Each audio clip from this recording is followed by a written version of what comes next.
یہ دونوں جگہ تمورو مورن تسیرو سیرن یہ مفعول مطلق ہے.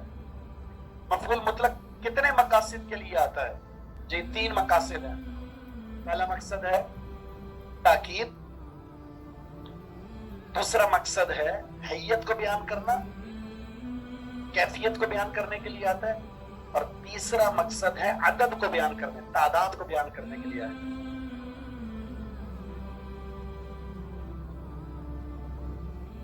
اگر وہ آیا فعلتن کے وزن پر، مفعول مطلق فعلتن، جلست جلستن، تو یہ آ جائے گا حیت کو بیان کرنے کے لیے، کیفیت.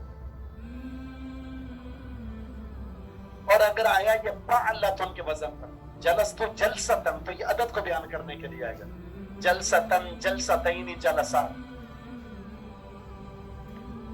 ان دونوں سے ہٹ کر جب آئے گا تو یہ عدد اس کو مطلق تاکید کے لیے آئے گا.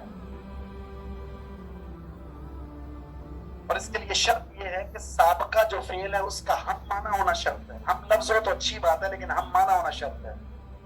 جیسے قعدت جلوسن، تو قعدت جلوسن، یہ جلوس تاکید کے لیے آیا ہے لیکن ہم لفظ نہیں ہے، ہم معنی ہے.